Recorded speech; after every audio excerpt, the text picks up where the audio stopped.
Olá pessoal, aqui é a Tabata Amaral, sou ativista pela educação, deputada federal por São Paulo e esse é o primeiro episódio da série Vamos Juntas no Congresso.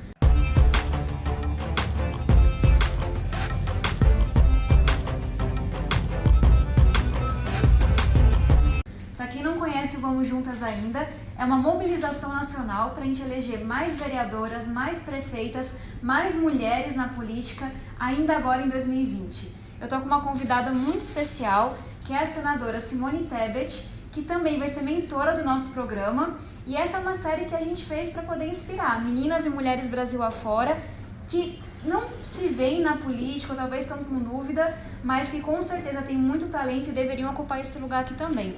E aí, antes de começar, gostaria de apresentar a senadora. Ela é professora, advogada, senadora pelo Mato Grosso do Sul e foi eleita no passado como melhor senadora pelo Prêmio Congresso em Foco. E vale reforçar, melhor senadora considerando senadores e senadoras. Então está fazendo um trabalho muito inspirador aqui no Senado e para mim é uma grande inspiração para meninas e mulheres do Brasil inteiro. Bem-vinda, Simone, muito obrigada por aceitar o convite. Eu que agradeço. E eu queria te convidar para contar pra gente como foi a sua trajetória, como você veio parar nesse lugar, você se via na política antes, como que é isso? Pois é, bom, primeiro agradecer mais uma vez o convite, sucesso, tenho certeza que você vai ter grande sucesso aí no canal, tenho certeza que vai ser uma fonte inspiradora para a nossa juventude, especialmente para as jovens, para que elas venham fazer política, se somar conosco nessa luta. Dizer que a minha história de vida é um pouquinho diferente, ou totalmente diferente da história da Tabata. Eu conheço a história de vida dela, ela ainda não conhece a minha. Porque quando eu tinha 5 anos de idade, meu pai foi escolhido prefeito da cidade em que eu nasci. E depois virou deputado estadual, vice-governador, governador e senador. Morreu no cargo, eu tinha 30 e poucos anos quando ele faleceu. Então eu vivi dentro da política. Eu não me lembro, eu não tenho memória fresca de estar fora da política.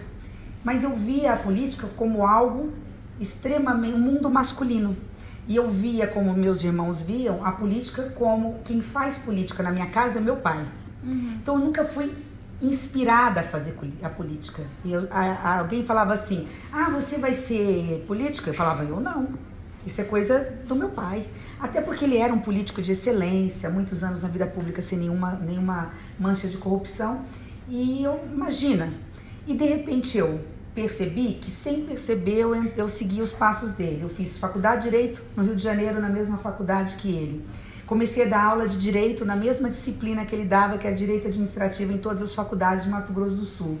E de repente comecei a trabalhar na Assembleia Legislativa como técnica. E as pessoas falavam, mas sua filha tem condições de ser política. E aí é um processo inverso, Tabata. Ele é que teve que desconstruir na minha mente essa imagem de que eu não servia para a política. Meu pai me pediu para ser candidata a deputada estadual e levou 4 anos para me convencer. Olha que processo inverso, né? Num mundo machista, num mundo onde os políticos não querem mulheres na política, meu pai disse, não, seja candidata. Eu levei 4 anos para aceitar. E aí aceitei e virei deputada estadual. Depois fui eleita prefeita da minha cidade natal. Lamentavelmente, a primeira mulher prefeita da minha cidade, depois reeleita. A primeira vice-governadora, portanto mulher. E hoje sou a segunda mulher senadora pelo meu estado de Mato Grosso do Sul. Que história, eu acho que mostra o quanto que as mulheres demoram muito mais do que os homens. E a gente fala bastante no Vamos Juntas, se você conhece uma mulher que tem talento e gosta de política, faça o planejamento, assiste todos os dias, liga, manda mensagem, cobra, porque pra gente é muito mais longo esse processo, né? Mais difícil. Por que você acha que isso acontece? É uma questão cultural. Já vem... Claro que a geração de vocês, porque você tem idade para ser minha filha, e eu só tenho 2 filhas, e eu educo as minhas filhas para não só defender os seus direitos, mas para que defenda a igualdade de gênero de forma absoluta, né? É claro que para vocês é um pouquinho mais fácil. Mas olha o exemplo que eu dei da minha mentalidade, eu que sou esclarecida, sempre fui muito estudiosa, sempre tive nos melhores colégios, né? E no meio político. E é interessante que eu me via, que talvez muitas devem se ver dessa forma, eu fazia política de bastidores. Eu sempre fui muito atuante, mas a minha forma, eu fui cara pintada, eu fui direta já, todas as manifestações de rua eu participava, estimulo as minhas filhas, mas é aquela política passiva, né? Ou aquela política a forma de fazer política de bastidores. Eu ajudava a empacotar santinho naquela época para os candidatos.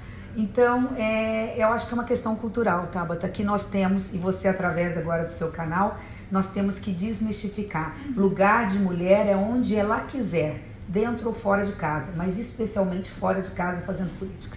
A próxima pergunta tem a ver com o dia a dia. Você foi deputada estadual, foi prefeita, foi vice-governadora, um monte de coisa. Eu imagino que você tem algumas histórias para contar aí. O que mais te marcou nessa trajetória? Quais foram algumas barreiras que você enfrentou? Como que você lidou com elas? Bom, primeiro a conclusão que eu cheguei é que nós temos que ser melhores que eles para sermos consideradas por eles iguais. Então, assim, se você é competente, você tem que ser mais competente que o vereador, seu colega de Câmara, para alguém dizer, ela é tão competente quanto o vereador tal. Isso é uma coisa que eu percebi. Eu, quando fui prefeita, eu abri mão da minha vida social, abri mão de sábados e domingos, cuidava das minhas filhas e administrava uma cidade de 100 mil habitantes. Então, eu me propus a ser melhor. Eu falei, eu vou ser melhor, tanto que eu ganhei o prêmio de melhor prefeita na época que eu estava na cidade, né? Fui eleita a prefeita que mais gerou indústrias no meu estado, que mais fez casas populares, escolas, creches e clínicas de saúde, que mais atraiu indústria e gerou emprego no estado naquele momento. Mas por quê? Porque a gente teve que fazer um esforço sobre-humano para se sobressair. Então, assim, eu acho que a primeira lição é essa. Nós temos que nos superar e nós somos capazes. Agora, a segunda e última lição que eu acho que fica é que as pessoas falam assim, mas será que há essa discriminação na política? Ela é velada, ela é silenciosa, mas ela existe. Sim. Até na hora que uma mulher vai falar numa reunião de bancada.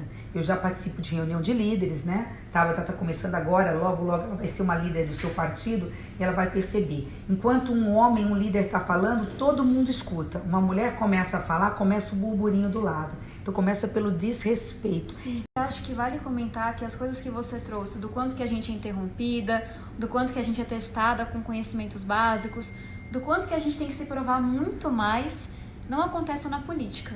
Mas eu sinto que ela é um pouquinho mais aguda na política. Eu me lembro que no seu discurso da premiação do Congresso em Foco, você falou algo que me marcou muito, que foi da polarização. Como é que a gente para de olhar para os lados e olha para frente. E aí, somando a esse tema, porque a polarização também faz com que a política seja ainda mais violenta do que ela já é para as mulheres, eu queria te ouvir. Qual que é o seu sonho para a política brasileira? Qual que é o seu sonho para o Brasil? Um país que aprenda a votar com base no racional, né? Que deixe a emoção de lado, deixe o radicalismo do lado e pense que o Brasil só vai andar realmente para frente se nós tivermos a consciência, primeiro, da importância do voto e segundo, que nós temos que votar em pautas e não em ideologia. Nós temos que pegar conteúdo, né? Qual é o planejamento, qual é o programa que um partido ou que um candidato tem para a sua vida, para a vida do seu município, do seu estado, do seu país. E, obviamente, né, votar naqueles que realmente levantam a bandeira da educação acima de tudo. Não tem como você ser igual ao outro se você não tiver a mesma condição de nível educacional, né? Você com qualidade de ensino, você tem condições de superar qualquer barreira. Então eu sonho realmente com uma eleição, quem sabe já em 2022, onde as polarizações sejam deixadas de lado e nós encontremos uma alternativa que eu chamo de centro democrático. Um centro mais à direita, mais à esquerda, não me interessa, mas que deixe essas discussões periféricas de lado. Então eu sonho realmente que nós partamos em 2022 para uma união dos políticos de bem, acompanhados por uma sociedade que começa a pensar igual, que nós tenhamos aí um candidato de centro, não do centrão, é importante explicar isso, né, de centro, que possa fazer desse país, que é um país tão rico, com um povo ainda tão pobre, que a gente possa fazer esse país um país digno de ser chamado de um país desenvolvido. Eu também compartilho desse sonho de uma política menos intolerante, em que, enfim, um trabalho sério voltado para quem mais precisa tenha mais vez do que tem hoje. E eu acho que isso se conecta com a nossa missão de trazer mais mulheres para a política. Afinal de contas, somos metade do talento do Brasil, que a gente sabe que muitas vezes é desperdiçado. E aí minha última pergunta é: qual que é a mensagem que você deixa para quem está nos assistindo, e aí homens, mulheres, cidadãos de forma geral, mas de modo especial para essas mulheres que sonham em se candidatar um dia? Bom, dentro daquela linha da pergunta que você fez anteriormente da polarização, né, que vou lembrar aqui uma frase que é atribuída a Voltaire, mas os historiadores já hoje dizem que não, embora resuma aí o conteúdo, aquilo que Voltaire realmente pregava. Eu posso discordar radicalmente do seu pensamento ou do que você diz, mas eu vou defender até a morte o seu direito de dizê-la. Isso é democracia. Mais do que democracia, isso é a democracia saudável que tanto falta para o Brasil, um país hoje de intolerância, de radicalismo. Então, que a gente possa, com base nessa frase, ter a capacidade de ouvir o pensamento oposto ao nosso, para dialogar, até para que a gente possa evoluir. Porque também Nietzsche tem uma frase que diz mais ou menos assim: a forma mais rápida e fácil de corromper a juventude é dar a ela apenas a opinião dela, aquilo que ela pensa, ou seja, livros, e debater em cima daquilo que ela pensa. Isso não é democracia, isso não faz com que nós possamos avançar. Então esse é o recado que eu deixo para a juventude. E para as mulheres, tenham a coragem, se inspirem em Tabata e se inspirem nessa juventude que está vindo e, acima de tudo, não se esqueçam que muito da propaganda panfletária que fazem contra a política, né, contra a classe política, é justamente porque está faltando gente de bem. Então, as pessoas de bem que estão nos ouvindo, venham fazer política, porque este é o único caminho que nós temos para poder garantir um país mais desenvolvido e mais igual para a sociedade brasileira. Muito obrigada, Simone, é uma honra. Tenho certeza que, enfim, quem está nos acompanhando sentiu aquela vontade de se candidatar, de ajudar uma candidata, porque o mais importante é que a gente participe de alguma forma. E só lembrando que as inscrições para o Vamos Juntas, tanto para candidatas quanto para voluntários, vão até o dia 21 de fevereiro e vocês estão mais que convidados a participar. Muito obrigada e até a próxima. Eu que agradeço.